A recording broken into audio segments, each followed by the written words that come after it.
278페이지 펴놓으시면 됩니다.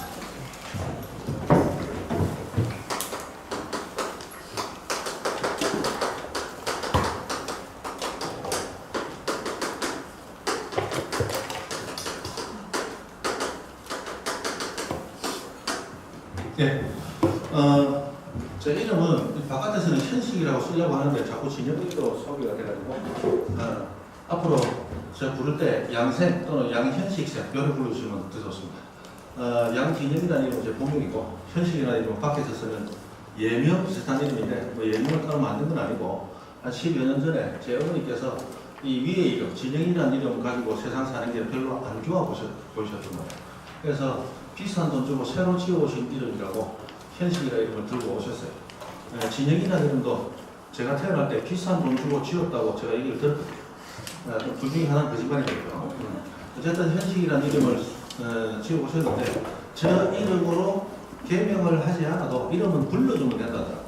그래서 개명은 않고 그냥 바깥에서 제 이름을 쓰려고 하고 있습니다.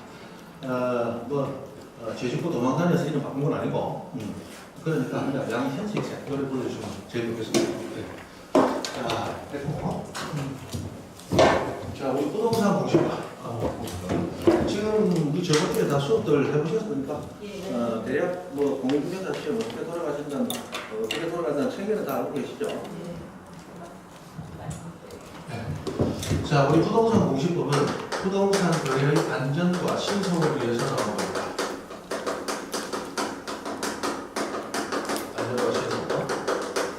자, 그리고 이 부동산 공시법은 우리가 부르는 이름이고 실제로 공시법이라는 이름의 법은 없고 실제 존재하는 법은 두 가지로 나눠집니다. 공간정보, 권리 구축 및 관리에 관한 법.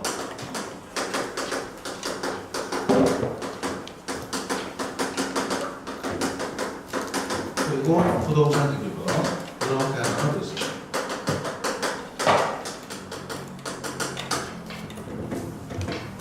자, 우리 부동산 공시법은 그 자체가 한 과목이 아니죠. 부동산 세법하고 묶여서 한 과목이에요. 묶여서 한 과목인데 공간정보의 구축 및 관리에 관한 법에서 12문제, 부동산 등기법에서 12문제, 합쳐서 24문제 나옵니다. 그리고 부동산 세법 16문제를 합쳐서 40문제, 한 과목이 됩니다. 시험 칠 때는 그 두 가지가 묶여져서 한 과목입니다. 한 과목. 자, 그리고 이 12개, 12개로 나눠져 있는 이 두 개 법 중에서 위에 있는 공간정보 어쩌고 하는 법은 우리를 합격시켜주는 겁니다. 공부를 하시면 공부한 만큼 나한테 결과가 돌아오는 거예요. 그리고 우리 교재에 나와 있는 그 문장 거의 그대로 나옵니다. 거의 그대로. 그래서 응용이 별로 되지 않기 때문에 여러분이 투자한 만큼 결실을 가져오는, 나를 도와주는, 합격하도록 이끌어주는 법 중에 하나입니다. 그런데 밑에 부동산 등기법 여러분 합격하려고 무지 내를 써도 밑에서 바지가랑이 붙잡고 같이 죽자 하는 법이 부동산 등기법이에요. 그래서 부동산 등기법은 12문제 중에서 여러분 목표는 6문제 정도로 목표를 하시면 됩니다. 그리고 수업도 12문제를 다 맞추기 위해서 일일이 다 건드리는 그런 범위의 공부를 하는 게 아니고 자주 나오는 것 중심으로 이것만 맞춥시다. 그렇게 할 겁니다. 그렇게 하더라도 그 정도의 양만 해도 위에 있는 공간정보 구축 및 관리에 관한 것보다 양이 훨씬 많아요. 그리고 조금 어렵습니다. 그리고 책을 다 외워도 시험은 책에 있는 문장과 다르게 꼬아서 내립니다. 보면 잘 몰라요.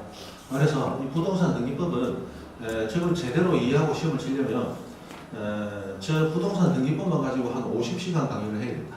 그 정도를 해야 등기법이라는 게 이렇게 이루어지는구나 라는 걸 알 수 있는데 안 되죠? 택도 없습니다. 어쨌든 그래서 등기법은 양을 줄여서 공부를 할 거니까 욕심내지 마시고 공간정보법은 제가 강의하는 것보다 더 많이 하겠다 생각하시고 공부하시면 돼요. 공간정보법은 해보시면 한 두어 번 돌아가면 양이 얼마 되지 않는다라는 걸 아실 수가 있는데 문제는 어디서 발생하느냐? 여러분이 투자를 안 하기 때문에 점수가 잘 안 나옵니다. 투자를 안 하기 때문에. 왜? 이 공시법하고 세법은 반과목으로 나눠져 있죠. 우리 민법, 개론, 공법, 중개사법 보면 우리 하는 말로 온 과목이에요. 온 과목. 그런데 공시법, 아이고 반동가리, 세법, 아이고 반동가리. 그러다 보니까 여러분이 투자에 연결돼요. 일단 온 과목에 집중하려고 하신단 말이에요. 그런데 이 얘기를 거꾸로 바꾸면 이 공시와 세법이 나눠져서 있다는 얘기는 이 과목의 특질이 완전히 다르기 때문에 한 사람이 강의하기도 어렵단 말이에요. 세법이라는 것은 법대에서 가르치는 게 아니고 세무대학에서 별도로 하는 거고, 법대에서 배우는 것은 법에 대해서 배우지만 세법과는 전혀 관련 없는 법을 배워요. 그래서 두 개 동시에 가르칠 수 있는 전문성을 가진 사람이 있을 수가 없다. 그래서 이게 나눠져 있고 양도 굉장히 많습니다. 실제로 양도 굉장히 많아요. 그래서 그 많은 양을 여러분은 나중에 하시다 보면 공법 양 많다 어렵다 무지하게 열심히 합니다. 그런데 등기, 공간정보법, 세법을 다 합치면 양은 오히려 그보다 훨씬 더 많은데 하루에 대하는 과목은 뭐다? 이거 반동간인데 이래서 자꾸만 투자가 게을러지는 거예요. 그래서 나중에 어렵게 느낍니다. 그런데 공간정보법은 한 두어 번만 투자하시면 금방 맺게 돼버려요. 맺게 돼버리고 등기법은 아무리 열심히 해도 보일락 말락 하는 부분입니다. 그 과목의 특성을 아시고 접근하시는 게 제일 좋아요. 일단 나중에 여러분 제가 얘기를 드립니다. 수업 중에. 자, 그리고 이 부동산 공시법, 부동산 거래 안정과 신속 밑에 두 가지 법 이름이 나왔는데 실제로 우리나라에 존재하는 정식법은 밑에 있는 두 가지고 위에 있는 공시법이라는 이름은 이 두 가지 법의 공통점을 보니까 부동산에 대해서 뭔가를 가르쳐주는 법이더라라고 해서 이 부동산 공시법이라는 이름은 이 두 가지 법의 내용을 합친 공통점을 가지고 학자들이 임의로 만든 이름에 불과합니다. 공시법이라는 이름의 법은 없어요. 밑에 있는 법이 정상적인 정식법 이름입니다. 자, 그러면 여러분 부동산에 대해서 지금 민법 수업들 한번 하셨죠? 네. 그러면 부동산 개념 배우셨을 거예요, 그죠? 네. 민법 할 때 부동산 개념 배우셨죠? 네. 부동산, 동산 개념 배우셨을 거 아니에요, 네. 그죠? 그럼 우리가 일반적으로 부동산에 대해서 거래를 해가지고 어쩌죠? 내가 부동산 투자를 해서 돈을 많이 벌었는데 누구는 부동산 투자를 잘못해서 돈이 묶였는데 이런 얘기를 많이 하실 거예요. 그런데 실제로 학원에 오시기 전까지 부동산의 개념이 뭔지를 알고 쓰신 분은 없어. 그냥 우리가 부동산 하면 땅하고 건물 같은 거 얘기하는 것 같다 이렇게 생각을 막연히 하고 있었지 부동산 자체가 뭔가에 대해서 모르고 계셨다. 이 부동산의 개념을 우리 민법에서 얘기하는데 자, 우리 민법에서는 세상에 존재하는 사물을 여러 가지로 나누는데 그 중에 우선 사람이 있고 사람을 떼고 나면 다 물건에 불과하더라. 그래서 사람과 물건으로 나누는 물법이 있어요. 이 얘기는 민법에 혹시 했어요? 아직 안 했습니다. 그래서 사람과 물건으로 나눕니다. 자, 그러면 사람은 자연인이라는 사람이고 흑인이라는 사람이 있어요. 그리고 물건을 나누는 법은 굉장히 다양합니다. 굉장히 다양해요. 그 굉장히 다양한 것 중에서 우리가 가장 기본적으로 알고 넘어가는 것이 부동산과 동산의 구분이에요. 부동산과 동산. 우리 사람도 사람을 분류해야 하면 그 기준에 따라서 수백 가지로 분류할 수가 있어요. 죄 지은 사람, 죄 안 지은 사람, 성년이 된 사람, 성년이 안 된 사람, 남자, 여자, 힘이 센 사람, 힘이 약한 사람, 저처럼 성격 좋은 사람, 여러분 것처럼 성격이 멍멍 도급한 사람, 이 나눌 수 있잖아, 그죠? 이렇게 기준에 따라서 얼마든지 나눌 수 있거든요. 그래서 물건도 그 물건은 딱 정해져 있고 그거 말고 다른 물건은 이 물건 될 수 없어. 특정한 물건이 있고 특정하지 않은 물건이 있고 다른 물건으로 대체가 가능한 게 있고 불가능한 게 있고 종류로만 나누는 게 있고 해서 물건이 불릴 것도 굉장히 많은데 그 중에 우리 공인중개사는 무엇을 중개합니까? 부동산을 중개하잖아요. 그래서 부동산, 동산의 구분법이 우리 공인중개사 공부하는 분들에게는 제일 중요하다. 자, 그럼 부동산이라는 게 뭐냐? 동산이라는 게 동산은 말 그대로 움직이는 재산이거든요. 움직임이 있는 재산이에요. 그래서 여러분이 지금 소지하고 있는 모든 물건은 다 동산이에요. 학원 올 때까지 이용했던 교통수단도 다 동산입니다. 선생님, 나는 아침에 너무 일찍 나와서 학원 바로 가면 시간이 많이 남을 것 같아서 김해공항 가가지고 비행기 타고 김포공항 갔다가 김포공항에서 영종도 가서 인천국제공항 통해서 다시 김해공항 내려와서 거기서 리무진 버스 타고 나와서 지하철 타고 버스 타고 왔는데 다 동산이에요. 다 동산입니다. 뭐니까? 움직였습니다. 다 움직이는 물건이에요. 그러면 부동산은 뭐다? 움직임이 없는 물건. 안일 붙여서 움직임이 없는 물건. 그래서 움직이지 아니하는 재산적인 가치가 있는 물건. 그게 부동산이에요. 그럼 부동산은 굉장히 그 종류가 많더라. 이 부동산 중에 우리 민법 99조입니다. 그것을 얘기하죠. 부동산은 토지, 땅하고 그리고 토지에 붙어있는 접착물로 하나 이렇게 되죠. 그리고 동산은 부동산 제외하고 다 동산이다. 못 움직이는 거 빼고 다 움직이는 거. 단순한 물을 하거든요. 그러면 토지하고 그 정착물이고 토지는 땅은 지구 전체가 하나의 땅이에요. 맞죠? 바닷물 밑에도 땅으로는 다 연결되어 있거든요. 지구 자체가 하나의 땅이에요. 아무도 인위적으로 움직일 수가 없어요.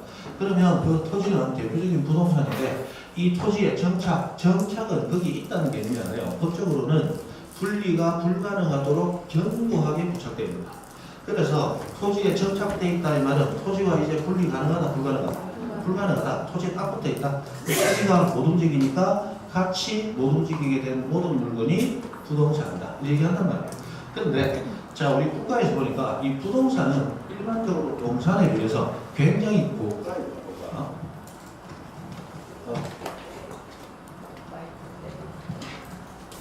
고가. 네.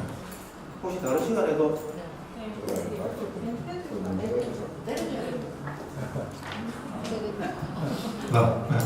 안 되면 어쩐다. 부대편다. 안 되면 부대편다. 자, 부동산은 굉장히 고가거든요. 굉장히 고가이기 때문에 거래를 하다가 한번 실수를 해버리면 한 가정이 망가진단 말이에요. 맞죠? 우리 시장에 가서 콩나물, 콩나물 대가리 싱싱하네. 1,000원 주고 사가지고 왔어요. 집에 와서 쑥 뽑아보니까 콩나물 대가리만 노란 색칠을 해서 싱싱한 것처럼 되어 있고 밑에는 다 썩어 있다.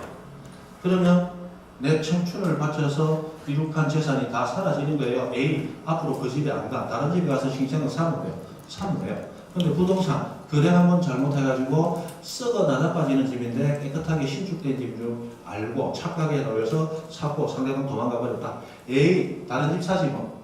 하기 위해서는 다시 청춘을 돌려받아야 돼. 맞죠?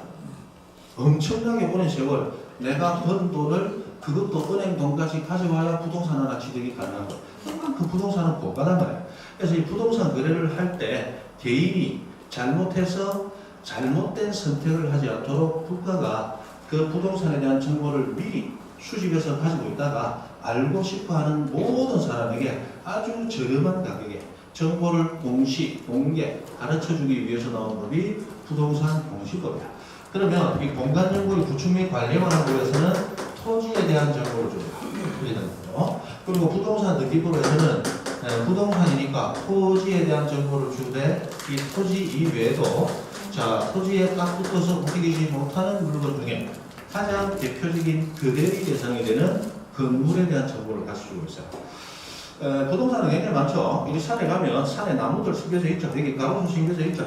자, 길 가다가 가로수, 가을에 보니까 은행나무는 참 이파리도 멋지고, 그 과일도 건강에 좋다지만 향기가 너무너무 좋다. 그죠?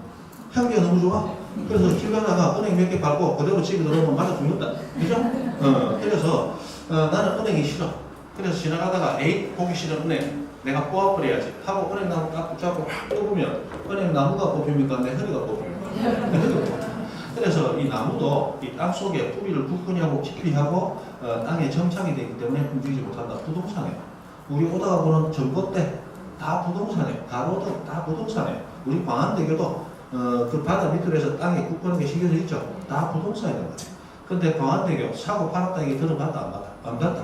나 전봇대 샀다 들어봤다 안 봤다? 안 봤다. 가로등 샀다 없다. 그래서 부동산은 엄청나게 많지만 그 중에 주로 거래의 대상이 되는 것이 토지하고 건물이더라. 그래서 주로 거래의 대상이 되는 것에 대해서 국가가 정보를 미리 가지고 있다가 동시에 가르쳐 줌으로써 거래를 안전하고 신속하게 할 수 있도록 도와주는 것. 그게 부동산 공시법이다. 그 중에 이 공간정보법은 여러분 열심히 시험 직접까지 배우고 점수만 얻고 평생 잊어버려도 됩니다. 나중에 대장 하나 떼가지고 대장 그냥 읽을 수만 알면 돼요. 이 듣기는 그래도 굉장히 중요하죠. 듣기. 이 듣기는 듣기소 가서 듣기보다는 잡부를 떼보면 그 부동산 소유자가 누구인지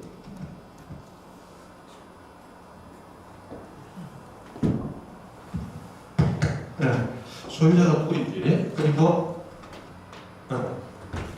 그 부동산에 대해서 은행이 돈을 얼마나 빌려주고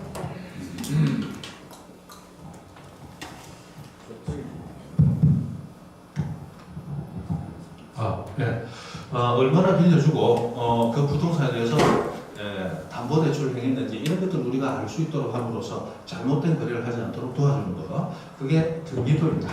이 등기는 등기부를 보는 것 이외에 그 등기부에 나와 있는 각종 권리들에 대해서 여러분들이 파악을 하셔야 되는데 그 기본을 어디서 배운다? 민법에서 배운다. 민법이 제일 중요하다는 얘기 들어보셨죠? 민법은 다른 과목 100점인데 민법 혼자 300점이에요? 아니죠. 민법도 100점이에요. 민법도 100점이야. 근데 민법이 왜 중요합니까? 굉장히 중요해요. 왜? 민법은 다른 법의 바탕이 되고 다른 법을 서포트 도와주고 다른 법을 이해할 수 있도록 가장 기원이 되는 법이 민법이라고 생각하십니다. 이 법이라는 건 제가 저도 법 전공해서 이 법대를 나오지만 법대 처음 가서 배울 때 교수님께서 무슨 얘기를 하셨냐? 민법을 제대로 공부하고 알면 다른 법은 안 배워도 반은 배운 것과 같다. 그러셨어요. 반은 배운 것 같다. 왜냐하면 여러분 법률 용어 중요하다 얘기 많이 들으셨죠? 이 용어가 처음 어디서 만들어지느냐? 민법에서 만들어진다. 그렇게 생각하십니다. 이 사람이 다른 사람과 거래하면서 그 거래에 대한 규칙을 다루는 법이 민법인데 여러분도 역사를 배우셨으니까 인류가 생겨나고 처음에 가족 단위 생활하다가 부족 단위 생활하다가 그 뒤에 국가 공동체가 나오고 이런 얘기 들으셨을 거 아니에요. 그런데 가족 단위 생활을 하더라도 내가 가진 게 있고 내가 못 가진 게 있을 때 내가 못 가진 것을 어떻게 물물 거래를 통해서 다른 가족에서 바꾸겠죠. 처음에 교환 시도를 하잖아요. 자, 처음부터 국가라는 게 있기 전부터 사람은 거래를 시작하거든요. 그럼 그 거래에 대해서 이렇게 하자라고 규칙이 처음 나오게 돼 있고 그 규칙들을 묶어서 민법이라고 부르는 거예요. 근데 사람 사이 관계는 굉장히 다양하죠. 다양하기 때문에 그 다양한 걸 일일이 법으로 하나하나 규제를 못해요. 뭐 민법으로 예를 들면 좀 어려우니까 형법 예를 든다. 자, 우리 다른 사람 때리면 안 된다. 이런 얘기 많이 들으셨죠? 그게 폭행죄라는 이름으로 묶여져 있는데 타인을 폭행한 자는 이런 벌에 처한다. 이렇게 돼 있단 말이에요. 그러면 내가 다른 사람 뺨을 손바닥으로 때렸다 폭행이냐, 주먹으로 때렸다 폭행이냐, 돌을 던져서 뺨에 부딪히게 했다 폭행이냐, 침 뱉었다 폭행이냐, 땡콩 때렸다 폭행이냐, 이런 거 일일이 다 따로 얘기한다면 다른 사람을 땡콩으로 때린 자는 처벌한다. 다른 사람을 뺨 때린 자는 처벌한다. 주먹으로 때린다. 이렇게 나타낼 수가 없거든요. 그러면 법이 너무 비교적으로 양이 많아지기 때문에 그래서 그 모든 것을 폭행이라는 이 두 글자에 함축을 시켜버리는 거예요. 그래서 법률 용어는 압축된 용어를 쓴다. 압축. 그 압축된 용어가 처음 어디서 만들어졌다? 민법에서. 그리고 다른 법은 그 이후에 국가가 생기고 국가가 형벌을 집행하면서 죄짓지 마라 하는 법이 나올 때마다 그 용어들을 어디 있는 용어들을 가지고 온다. 민법에 썼던 용어들을 가지고 온다. 새로 만들어 쓰는 것도 일부 있겠지만 그래서 민법을 알면 다른 법을 안 배워도 절반은 배운 것과 같다. 그거는 우리 등기법도 마찬가지예요. 민법을 배우고 등기법을 배우면 굉장히 수월해요. 민법을 모르고 등기법을 배우면 이거는 어느 나라 언어로 떠드는지 분명히 글자는 들리는데 뜻이 해독이 안 돼. 그래서 민법이 중요하다 얘기를 합니다. 그리고 민법에서 배운 내용들이 그대로 등기법에 나오기 때문에 상당히 괜찮죠. 그래서 민법부터 먼저 열심히 잘 해놓으시고 특히 내년에 한 5월달 정도 들어갈 때쯤 되면 모의고사를 쳤을 때 민법이 그래도 50점인데 해서 합격 점수 근처에서 넣을 수 있도록 그 정도까지 우선 뭐부터 민법부터 해보겠습니다. 그러면 제 2차 과목 이런 거는 그 이후에 민법이 탄탄하게 되어 있는 상황에서 조금 더 신경 쓰시면 1차뿐만이 아니고 2차까지 내년 시험에서 무난하게 끌고 가실 수가 있어요. 민법이 잘 안 돼 있다. 나는 1, 2차 동시에 패스해야 되기 때문에 똑같은 시간 투자해서 똑같이 공부를 해왔다. 그러다 보니까 5, 6월달 되니까 전부 다 점수가 개판이더라. 어중간하더라. 그러면 7월달 들어가면 개명을 해요. 성은 이시의 이름은 포조. 그게 2차 포기조를 줄여서 2포조라고 해요. 1차만 치중할 수밖에 없게 된다는 거예요. 왜 그렇게 되느냐? 처음에 민법 결론을 먼저 잡아놔야 되는데 그게 안 잡혀 있으면 우리 공인중개사 시험은 1차를 합격해야 2차가 의미가 있죠. 1차를 불합격하면 2차는 올 만점 받아도 무조건 불합격이에요. 그래서 1차 합격이 전제가 되어서 2차가 비로소 의미를 가집니다. 1차가 제대로 안 돼 있다. 2차는 본다 못 본다? 못 본다. 그래서 2차를 내려가기 위해서는 우선 뭐부터? 1차부터.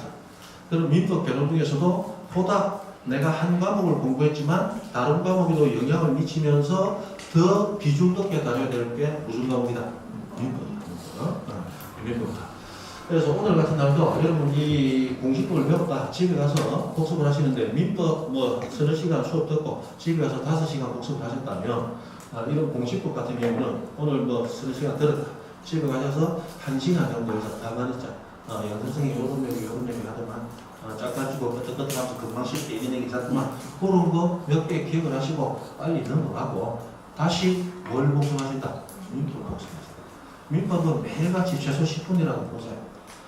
민법은 이 법적 사고방식 해가지고 법대에서는 리갈마인드 이런 얘기를 하는데 요 리듬 계속 유지되는 게 굉장히 중요하거든요. 그래서 민법을 우선 신경을 많이 써야 된다. 제가 공식법을 가르치지만 민법에 더 신경 써라 얘기하는 이유가 뭐 정태규 쌤하고 내하고 친해서 안 친해. 그렇다고 뭐 악인 사이냐가 아니고 서로 얼굴 보기가 너무 힘들어요. 너무 힘들어. 특히 같은 학원에서 일하면 다른 요일이 오잖아요. 그걸 전혀 못 봐요. 그렇다고 싸우냐? 그거 없어. 없지만 그러나 민법이 엄청 중요해요.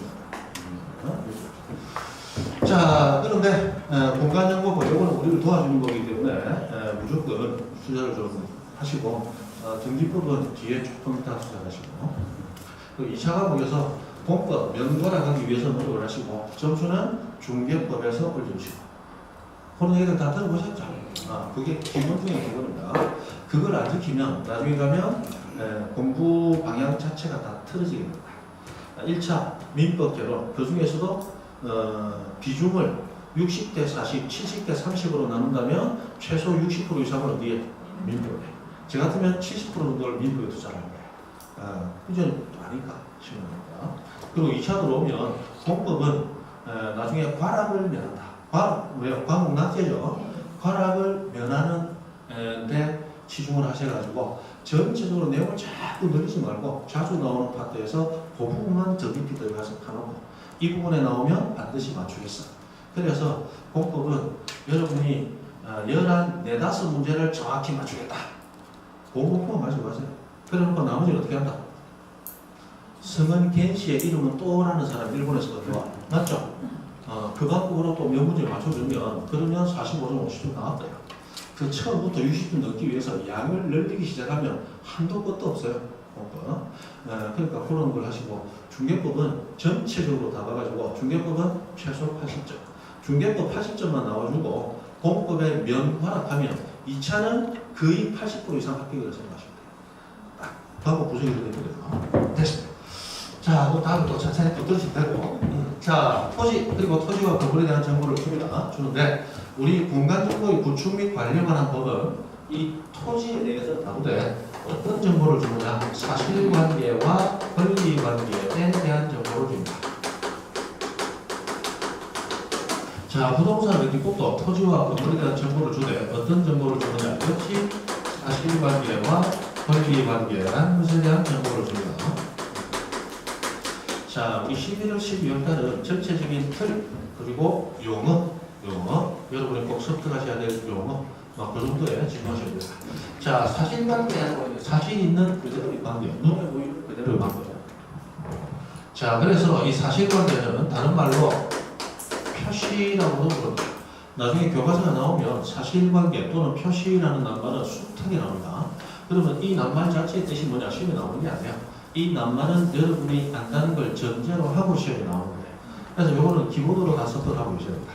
자, 사실관계, 사실 있는 그대로의 관계의 표시인데, 자, 여러분이 예를 들어서 나는 노후에 은퇴하고 나면 전원주택을 사든 짓든 해서 거기서 좋은 공기 마시면서 그렇게 보낼 거야 라고 생각을 한다면, 그러면 나중에 언젠가는 공기 좋은 곳에 있는 땅 또는 땅에 있는 건물까지 있는 그런 구조물을 사야 될 거 아니에요. 맞죠? 그럼 사야 될 때 나는 어디쯤에 있는 땅을 살 것인가? 막연히 돌아다니지 않습니다. 내가 살 땅을 찾을 때는 그 땅의 위치, 계곡을 끼고 있는 그런 곳이면 좋겠어. 또는 바다가 보이는 곳이면 좋겠어. 또는 조금 도심에서는 떨어졌지만 교통 편리한 곳이면 좋겠어. 이런 기본적인 정보는 기본적인 내가 원하는 그 위치는 머릿속에 담고 부동산에 대해서 알아볼 거 아니에요. 그런데 땅이 어딘가에 팔려고 하는 땅이 나왔다더라 라고 할 때마다 내가 직접 가서 그 위치가 맞는지를 확인해야 된다면 그 시간과 비용 감당이 안 되겠죠. 그러니까 그 모든 것을 국가가 정보를 다 가지고 있다가 내가 알고자 하는 땅이 있으면 그 땅에 대한 정보를 다 주는 거예요. 그래서 사실 있는 그대로 이 사실관계라고 또는 표시라고 부르는 것이 기본적으로 6가지가 있습니다. 자, 소재, 지분. 처음 보신 분들은 이런 용어들이 상당히 좀 낯설 거예요. 자, 소재 지분이라고 했는데 우리 현실에서는 보통 주소라는 개념으로 써요.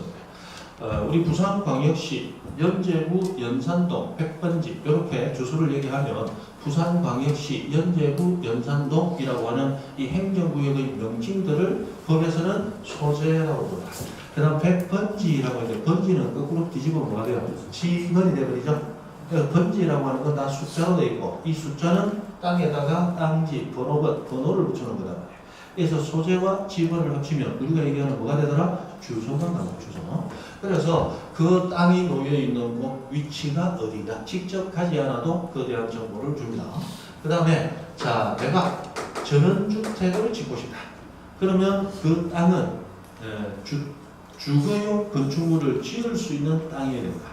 아무 땅이나 내가 가지면 아무데나 집 지을 수 있느냐? 택도 없습니다. 우리 땅은 법에 의해서 용도가 28개로 나눠져 있어요. 또 용도에 적합한 땅을 사든지 또는 내가 원하는 용도로 바뀌어질 수 있는 땅을 사야 돼요. 맞겠죠?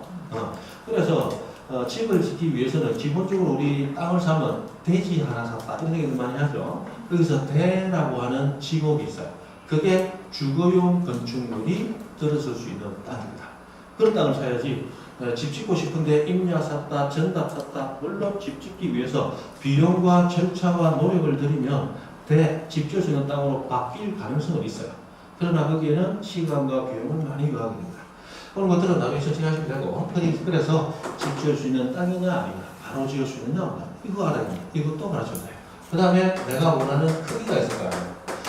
자, 나는 시골 가서 살면 마당을 조금 넓게 쓰고 텃밭도 조금 있었으면 좋겠어. 그러면 막 건평은 한 24평에서 지어 올리고 2층으로 그리고 차고 하나 있고 마당에 강아지 뛰어돌고 옆에 텃밭 조금 11대평해서 고추 같은 거 심어보고 싶다. 그러면 전주택 원하는 분들이 대부분 한 150평 정도 되게 그걸 제일 선호하세요. 그러면 한 150평 정도의 면적이냐 아니냐 라는 것을 내가 현장에 가지 않더라도 국가가 다 가르쳐줘요. 그 다음에 자 내가 땅을 사려고 하는데 어느 위치에 바다 보이나? 바다 보인다더라. 우와 땅 크기는 160평이라도 막 딱 됐네. 물어보지도 않고 바로 사놨어요. 그리고 나중에 은퇴하고 가서 집 지으려고 청량에서 내 땅 모양을 알아야 될 거 아니야. 청량을 해보니까 땅 모양이 이렇게 생긴 거예요. 딱 보니까 집은 많이 짓겠어. 그런데 사람 사는 집은 아니고 개집이나 지을 수 있다. 맞죠? 그래서 면적은 맞지만 모양이 사납더라. 이런 땅은 집을 지어서 생활할 수 있는 땅이 아니거든요. 그래서 면적이 그렇더라도 모양이 어떠냐까지 국가가 다 가르쳐줘요. 그 땅의 모양을 그림으로 지도에 그려서 가르쳐준 걸 경계라고 부르고 이 그림으로 지도로 그리는 것은 정밀도가 좀 떨어지기 때문에 수학적으로 XY 좌표상에서 숫자로 읽어놓은 게 있어요. 그걸 말 그대로 좌표에서 읽었다 좌표라고 부르고 있습니다. 이건 나중에 하나하나 배울게요. 자, 경계와 좌표는 용어는 다르고 표현은 다르지만 같은 것을 나타낸 거예요. 경계와 좌표는 모두 무엇을 나타냈다? 토지의 생긴 모양을 나타낸 거예요. 다만 경계는 눈으로 보면 알 수 있도록 그림으로 나온 것이고 좌표는 수학적으로 나온 거예요. 자, 해서 이 6가지를 사실 있는 그대로의 관계, 눈에 보이는 거다. 표시한 거다. 그대로 표시한 거다. 그리고 권리관계는 나중에 민법과 등기법을 하면서 차츰차츰 배우시면 됩니다. 우리는 뭐부터 하느냐? 이 공간정보법부터 한다. 그리고 부동산 등기법은 그래도 민법을 몇 번이라도 듣고 조금 여러분들이 조금 읽을 때 그때 들어가야 좀 쉬워져요. 자, 그런데 부동산 등기법은 6글자입니다. 공간정보 몇 자인지 세다가 까먹어버려요. 너무 많았어요. 그래서 이 공간정보법은 앞으로 줄여서 지적법이라고 부를 건데, 이 공간정보의 구축 및 관리에 관한 법이 다루는 게 세 가지가 있어요. 수로조사, 그리고 청약, 그리고 지적이라고 하는 파트가 기본적으로 아닙니다.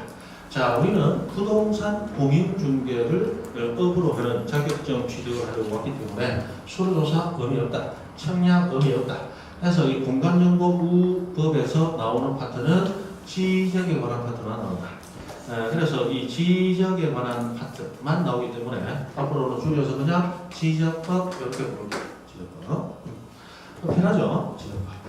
자, 사람의 신분관계를 알기 위해서는 지금은 가족관계 등록제도라는 걸로 이름이 길게 바뀌었는데 옛날에는 호적제도라는 게 있었어요. 맞죠? 뭐 자식들 말 안 들으면 옛날에 가장 세게 자식을 싫다는 얘기가 뭐야? 호적에서 파버리겠었잖아. 그죠? 호적에서 파버리겠어. 그 호적을 보면 가족관계가 다 나와. 이 사람이 있다면 그 사람도 호적부를 떼보면 그 사람의 부모님은 누구인지, 그리고 그 사람이 혼인 상태인지 미혼 상태인지, 혼인을 해서 자식이 있다면 자식은 어떻게 있는지 모든 걸 한눈에 알 수 있는 게 호적이라는 거예요. 그럼 사람의 신분관계는 호적 제도를 통해서 공시되는 반면에 땅에 대한 것은 호 대신 땅지를 넣어서 지적이라는 걸로 나타냅니다. 지적. 자, 그러면 땅에 대해서 배운다. 그게 이 지적법이고 공간정보법이에요. 그러면 지적법에서는 무엇에 대한 거? 땅에 대한 것만 배운다. 그리고 그 땅에 대한 것 중에서도 무엇에 대한 거? 사실관계, 요거에 대해서 배운다. 그럼 등기법은 이 땅이든 건물이든 사실관계는 일단 지적법에서 공시를 거의 하고 있기 때문에 등기법은 권리관계 중심으로 움직입니다. 그래서 사실은 눈에 보이는 거기 때문에 쉬워요. 근데 권리는 눈에 안 보이기 때문에 상당히 난이도가 좀 있습니다. 똑같이 난이도가 있는데 똑같은 권리를 다루는데 민법은 어마무지하게 재미가 있어요. 나중에 여러분 하다 보면 한 3월, 설달, 5월달 정도 가면 집에서 잘 때도 민법 제 거를 안 보잔단 말이에요. 맞죠? 그런데 어쩌다가 등기법 공부할 시간이 났다, 등기법 공부하다 잘 때 되면 바로 차버리고 된단 말이에요. 똑같은 권리를 배우는데 그렇게 합니다. 자, 어쨌든 그거 아시고 이렇게 6개를 이제 배웁니다. 자, 그러면 지적법에 대해서 기본적인 틀을 잡고 용어를 배울 텐데 우리 지적법은 기본적인 구성이 어떻게 되어 있나? 자, 이 6가지를 공시하는 제도인 지적제도라는 게 어떻게 구성되어 있나? 이 제도에 대해서 배웁니다. 지적제도. 요거는 뭐 앞으로 배울 거니까 대략 들만 오시면 돼요. 자, 이 지적제도에 대해서 배우고 나면 이 토지 표시 6가지 하나하나를 배우게 됩니다. 자, 지번이라고 했는데 지번은 누가 부여하고 어떻게 부여하느냐? 지목이라고 했는데 지목, 토지가 어떻게 사용된다는 그 용도는 몇 가지가 있고 어떤 게 어디에 해당되느냐? 그 다음에 면적이라고 했는데 면적은 어떻게 구하느냐? 경계, 지도에 어떻게 등록하느냐? 좌표 어떻게 정해지느냐? 이런 것들을 하나하나 따로 배웁니다. 자, 지번 무조건 매년 한 문제 나옵니다. 지목 최소 한 문제 이상 나옵니다. 면적, 경계 합쳐서 거의 한 문제가 나와줍니다. 좌표는 잘 나오진 않아요. 자, 이런 걸 배우고 나면 그러면 이 토지 표시는 우리 일반인에게 알려져야 되는데 이 알려지기 위해서는 정보를 담고 있는 장부가 필요하겠죠. 이 장부를 지적공부라고 불러요. 그래서 이 지적공부, 이 토지 표시를 담고 있는 장부에 대한 걸 배우면 이거 7종이 있고 이 7종에 각각 여기 있는 내용 중 어떤 건 어디에, 어떤 건 어디에 구분하는 법을 배운다. 그게 시험으로 나와요.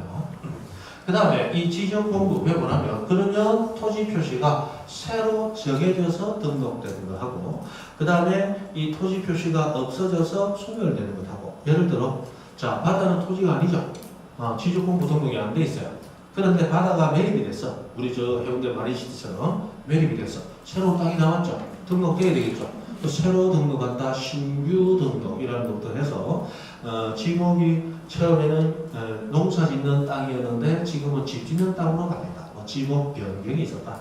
또는 바닷가에 있던 땅이 태풍, 지진 등으로 인해서 바다에 빠져버리고 땅 자체가 없어져 버렸다. 그러면 지적공부에서 그걸 말소시키는 조치. 뭐 이런 거 하나하나를 배우게 됩니다. 그걸 토지 이동이라는 용어로 배워요. 토지 이동. 자, 이 토지 이동을 배우고 나면 그러면 지적공부에 토지 이동, 토지 표시가 생기고 변화되고 없어짐에 따라서 지적공부에 기재하는 행위, 그걸 지적공부 정리한다라고 부른다. 어떻게 정리를 하고 그 다음에 이 지적공부에 정리되어 있는 토지 표시가 잘못 등록되어 있을 때 어떻게 고치느냐, 정정하는 절차에 대해서 배웠죠. 자, 이런 걸 배우고 나면 마지막으로 남는 게 있는데 소재 지분 지목. 자, 토지가 어디에 있다, 토지가 어떤 용도로 사용되고 있다. 이거는 현장에 가서 눈으로 보면 알 수 있어요. 그래서 이것들은 지적공부에 등록하기 위해서 먼저 조사를 하고 등록합니다. 그래서 이거는 조사를 하게 되는데, 자, 면적과 경계와 좌표. 자, 우리 토지는 그냥 이어져 있어요. 인간이 임의적으로 저기 소나무 밑에서부터 해서 여기 바위돌 있는 대로 해서 내 발인도 요거까지 가상의 선을 그어서 여기는 내 땅이야. 여기 넘어 땅은 저기 있는 박씨집 땅이야. 이런 식으로 구분할 뿐이고 땅 자체가 내 땅이라고 해서 뭐 지진이 일어나서 금으로 쭉 꺼져 있는 게 아니죠. 땅은 그냥 연결되어 있어요. 인간이 머릿속으로 가상의 선을 그어서 구분할 거예요. 맞죠? 그러면 자, 이 땅에 가서 이 땅의 크기가 어떻게 되느냐, 면적을 알아내라. 눈으로 보면 나옵니까? 안 나와. 그거는 자를 가지고 재봐야 되는 거야. 그리고 토지 생기 모양이 정확히 어떻게 되느냐라는 것도 재봐야 알 수 있습니다. 그 재는 것을 측량이라고 합니다. 그래서 면적과 경계와 좌표 세 가지는 무엇으로 정해진다? 측량으로 정해지는데 이 면적, 경계, 좌표 세 가지를 정하기 위한 측량은 별도로 일반 측량과 구분을 해서 지적 측량이라는 이름으로 부른다. 지적입니다. 자, 요거까지 배우면 지적법은 끝납니다. 그냥 끝나버려요. 그럼 다시 자, 6가지 어떻게 정하고 공시하느냐라는 제도를 배워요. 그리고 6가지 하나하나 배웁니다. 6가지 등록하는 장부에 대해서 배워요. 이 6가지가 생기고 변화되고 없어지는 과정에 대해서 배웁니다. 그리고 이 6가지를 지적공부에 기재하는 행위, 고치는 행위에 대해서 배웁니다. 그리고 6가지 중 3가지를 정하는 지적 청량에 대해서 배우면 지적법은 끝나요. 그럼 지적법은 기본적으로 뭐에 대해서? 이 토지 표시 6가지에 대해서 배우는 거예요. 처음부터 끝까지 다 이거하고 관련되어 있어요. 이거 배우면 끝나는 거예요. 그래서 어려운 게 하나도 없어요. 처음에는 어렵지. 처음 듣는 용어, 처음 듣는 절차를 나옵니다. 그러나 해보면 쉽습니다. 힘내시고요. 우리를 도와줍니다. 지적법에서 12문제가 나오는데 그 중에 9문제도 못 맞췄다. 이거는 나가서 굶어 죽을 때까지 아무것도 묻지 않아야 돼요. 굶어 죽을 때까지. 완전입니까? 나가 죽어야 돼요. 지적법은 기본적으로 9문제에서 10문제를 기본으로 가져가야 됩니다. 재수가 좋으면, 운 좋으면 12문제 다 맞추는 분들도 제법 나올 수도 있고, 근데 요즘은 12문제를 안 주기 위해서 한 문제 또는 2문제 정도는 아직 안 나왔던 전혀 새로운 문제를 조금 줍니다. 그럼 어떻게 포기하고 최소 10문제에서 9문제는 기본으로 맞추는 거예요. 그러니까 등기법은 반만 맞추자, 반만 맞추자. 그렇게 하시면 됩니다. 그래서 공식 공부를 듣는 것입니다. 자, 그러면 278페이지 지적의 의의 하는 말이 나왔습니다. 자, 1번 지적의 의의에서 하나만 여러분들이 짚고 넘어갑니다. 자, 지적이란 국가가 하도록 하세요.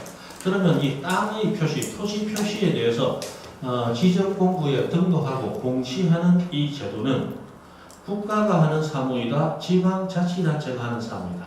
국가가 하는 사무이다 라는 걸 알 수 있죠. 국가가라고 한다. 그 다음에 국가의 통치권이 미치는 모든 용도 그랬습니다. 자, 등록 대상.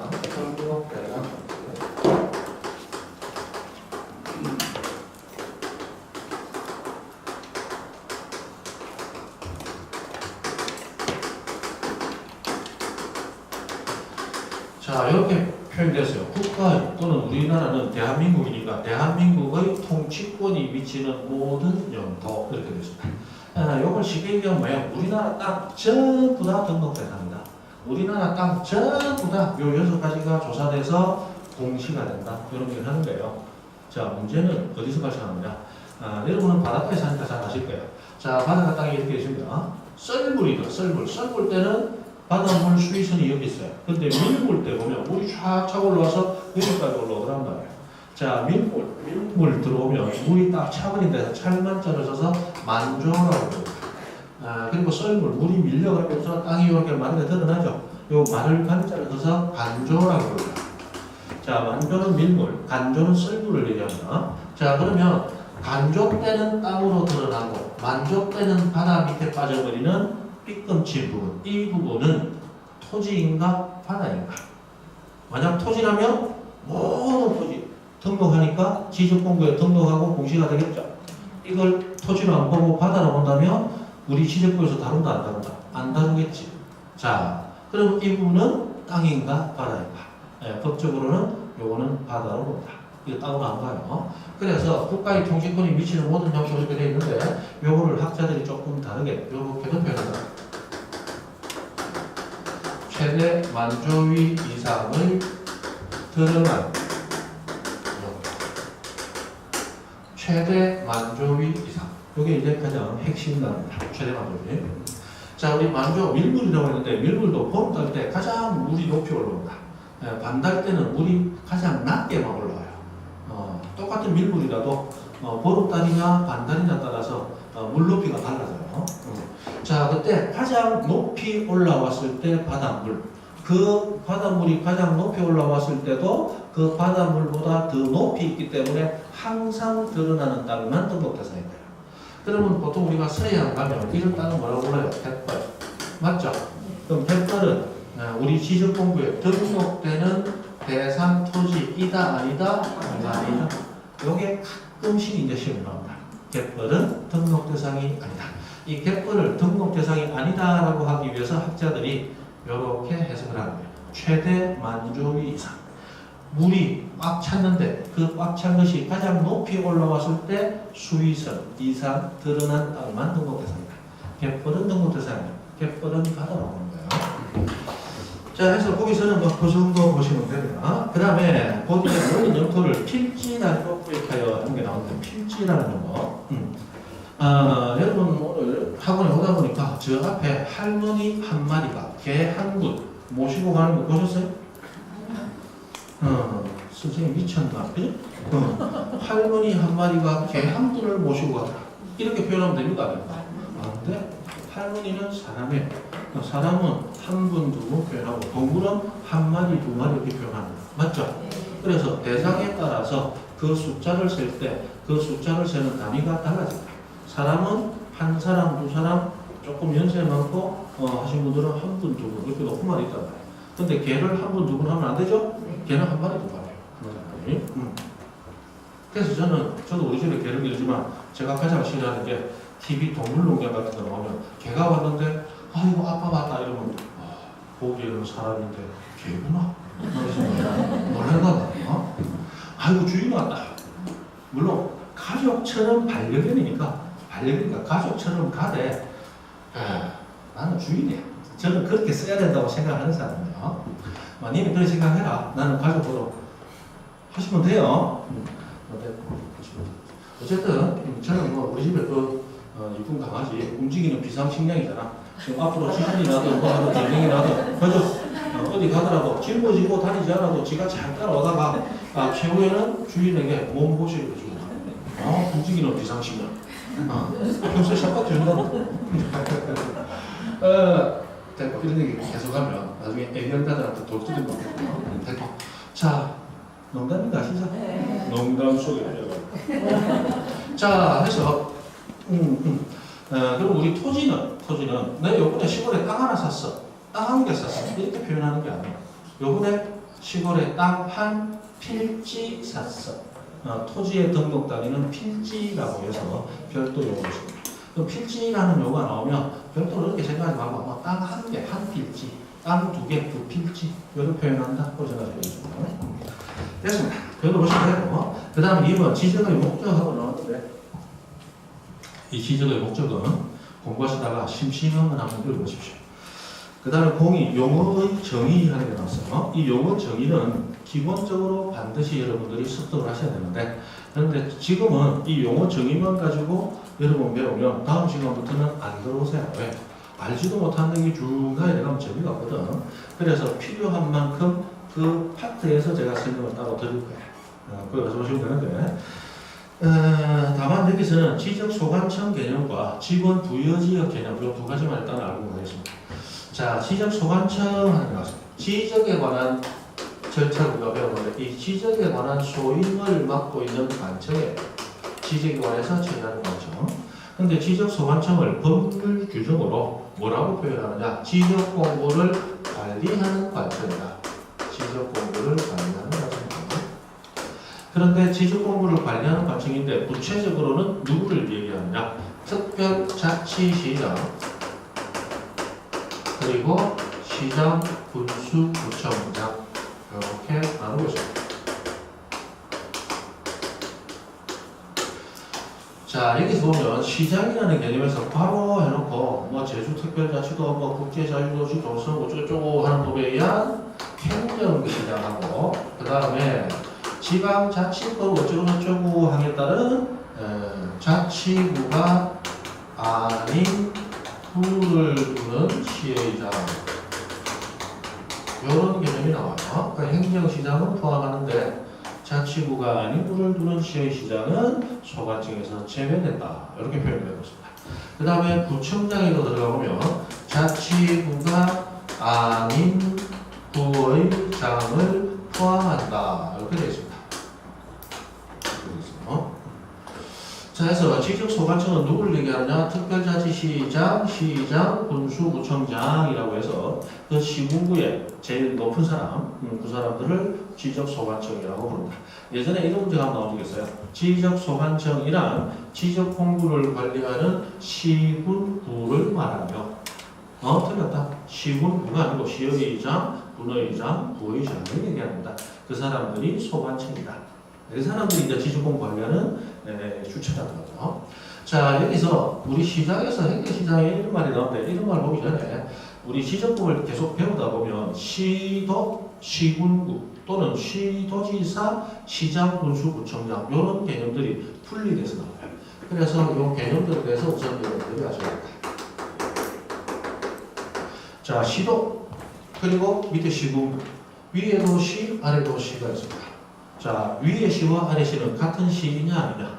아니다. 아니고 위의 시와 아래 시는 규모에서 차이가 난다. 자, 위의 시는 도급의 시다 해서 특별시, 광역시를 얘기합니다. 밑에 군구와 함께 쓰일 때의 시는 특별시, 광역시가 아닌 일반시를 얘기합니다. 일반시. 그래서 우리 양산이나 김해나 또는 밀양이나 이런 시들 그냥 시하고 끝나죠. 얄궂은 시들 그 시들이 시군구와 함께 시고 부산시는 부산광역시잖아. 그거는 시도 할 뜻입니다. 우리 부산광역시의 인구가 350만 넘어서 뭐 400만 가깝다고 얘기할 때인데 지금 자꾸 조금 줄고 있죠. 어쨌든 부산광역시 인구는 경상남도 전체 인구보다 더 많습니다. 더 많아요. 면적은 경상남도 전체에서 엄청나게 좁지만 부산광역시에 사는 인구는 경상남도 전체 인구 합친보다 더 많아요. 그러니까 부산시는 경상남도하고 맞먹는 그만한 규모가 있다. 그래서 시도, 시군구 이렇게 변한다. 그럼 여기 나오는 시장은 시도 할 때 시의 시장일까요? 아닌가요? 아니요. 뒤에 나오는 거 알죠? 군구하고 나왔으니까 여기 나오는 시장은 양산시장, 밀양시장, 김해시장 같은 무슨 시? 얄궂은 시 시장이다. 얄궂은 시. 여기 양산에서 오신 분 계세요? 여러분들 얘기 안 하죠? 여러분들 얘기 안 해? 자, 해서 이렇게 나눠집니다. 그러면 시도의장은 시도지사 이렇게 표현하고 시군구의장은 이렇게 뭉쳐서 시군구청장 이렇게 표현한다. 자, 그럼 우리 부산이 이렇게 했어요. 부산 이렇게 했는데 부산은 16개의 부구도로 나눠져 있습니다. 자, 나눠져 있는데 예를 들어 여기 수영구가 있어요. 수영구. 여기 해운대구입니다.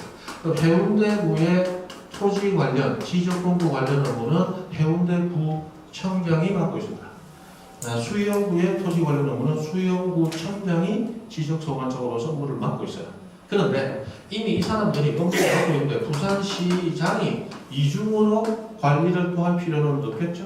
그래서 시도지사는 애초부터 기본적으로 소관청에 포함시키지 않습니다. 자, 이런 개념을 왜 아셔야 되느냐? 여기 나오면 자, 자치구가 아닌 부라는 거였어요. 자, 자치라고 하는 건 스스로 다스린다. 자치. 스스로 다스린다. 스스로 다스린다. 그러면 자치가 되기 위해서는 그 자치하는 단체의 장이 그 주민 선거로 뽑혀야 된다. 예를 들어 부산시의장은 부산시민의 선거로 뽑혔죠. 그럼 부산시의장은 국가가 시키는 대로 부산시를 운영하는 게 아니고 부산 시민의 뜻을 받들어서 부산시를 운영하는 거예요. 그럼 부산시장을 외계체로 부산시 시정은 운영되고 있지만 부산시장이 운영하는 그 시정의 기본 방향은 시민이 원하는 대로겠죠. 결국 나는 시장을 내세웠을 뿐이지 내 뜻에 의해서 내가 다스려진다. 내가 스스로 나를 다스린다. 그게 자치가 됩니다. 자치. 예전에 부산시장이 국가에서 네가 시장에 낙하산으로 떨어졌을 때는 그 자치하는 단체가 되지 못하고 국가가 시킨 대로 하는 단체가 돼요. 맞죠? 그럼 자치라고 하는 요구가 나오기 위해서는 반드시 그 장이 선거로 선출이 돼야 됩니다. 그럼 우리 연제구 자치구 이다 아니다? 이다. 맞죠? 연산동 자치동 이다 아니다? 지금 여기서 대답 못 끊으시는 분은 선거를 안 해서 그래. 투표를 해야 돼. 맞죠? 투표를 반드시 투표를 하셔야 돼요. 좀 이따가 또 국회의원 무슨 선거 내년에 합니까? 하면 무조건 투표하세요. 투표 가지고 잘 모르겠다? 굴리세요. 시험 치기 전에 굴리는 연습을 좀 하고 굴리더라도 투표를 참여해야 된다. 무조건 참여해야 된다. 찍을 인간이 없다. 그 찍을 인간이 있고 전부 개 갖고 소 같으면 그러면 나는 개를 좋아하면 개를 찍고 소고기 좋아하면 소를 찍고 그 중에서도 몰라요. 투표율이 높아야 우리 때는 몰라도 우리 밑에 자식 때 살기가 좋아집니다. 투표율이 높아야 정치인들이 국민의 눈치를 본다. 맨날 보는 사람만 왔을 때 어이구 우리나라 뻔하지 뭐 젊은 사람들 놀러 다니고 한 60, 70대 연세 많으신 분들 뭐 심심할 때 가서 투표를 하고 오지 전부 그런 부분 없더라. 그럼 정권이 안 바뀌어. 지가 아무리 개판을 쳐. 그럼 잘한다 못한다 내 마음대로 해도 내 찍는 사람으로서 내 찍어도 간단 말이야. 그러니까 투표율이 높아야 돼. 내가 되더라도 투표율이 높으면 아이고 이거 정치에 관심이 많구나.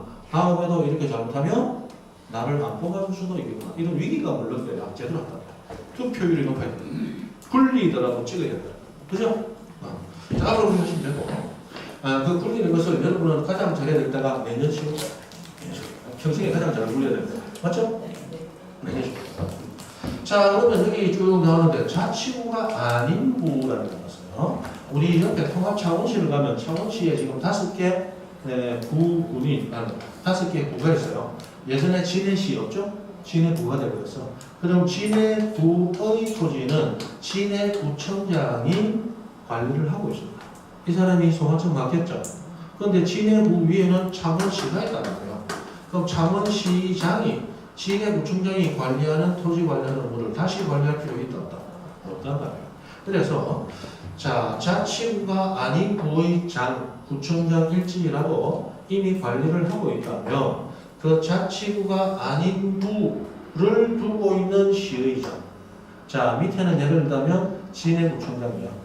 위에는 예를 들자면 창원시장이 되겠죠. 이중으로 맡을 필요가 있어요, 없어요? 없기 때문에 이 사람 빠진다는 거예요. 우리 창원시에 가면 5개 구가 있는데 그 5개 구청장들은 선거로 뽑히지 않습니다. 않고 창원시장이 네가 구청장 하세요. 지정한단 말이에요. 그래서 이 창원에 있는 5개 구는 자치구가 돼요. 시장이 원하는 바에 따라서 구정을 운영한다. 자치하는 못한다. 그렇게 했어요. 자, 그래서 자치구 아닌 구의장이 소관청이기 때문에 자치구 아닌 구를 가지고 있는 시의장은 소관청에서 빠지는 겁니다. 그러면 여러분은 지적 소관청 하면 일단 시도의사 빠져. 특별자치시장, 시장구주, 구청장 나오는데 자, 대부분은 다 소관청인데 소관청 아닌 사람, 딱 한 사람 누구? 자치구 아닌 구를 두는 시의장. 우리는 머리가 나쁘니까 글자 수를 줄여서 외웁니다. 자아구시장, 자아구시장, 자아구시장. 하니까 아구찜 생각나죠? 그런 생각하면서 자아구시장 하나 외우면 되는 거예요. 자아구시장은 소관청이 아니라더라. 됐죠? 그렇게 하나 하시면 되고. 그 다음에 지번 부여 지역이라는 개념이 나와요.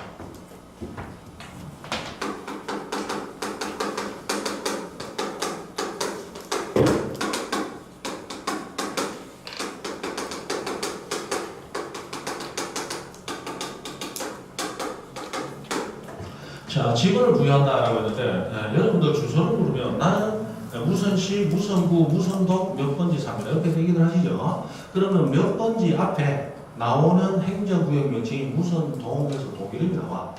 그래서 우리나라는 지번을 부여할 때 지번을 1번지부터 해서 끝번지까지 순서대로 쭉 연결을 시켜가는데, 자, 여기서 지번 연결을 끝내고 다음 지역 넘어가면 1번지부터 새로 시작을 시킵니다. 그러면 1번지부터 끝번지까지 연결이 되는 하나의 단위가 되는 지역, 그걸 지번이 부여되는 하나의 지역이다. 이렇게 하는데, 그것이 우리 도시에서는 동 단위로, 시골 가면 리 단위로 부여가 됩니다. 그럼 연산동에서 1번지부터 예를 들어 3,000번지까지 진행이 된다. 그럼 연산동 옆에 있는 연산동 옆에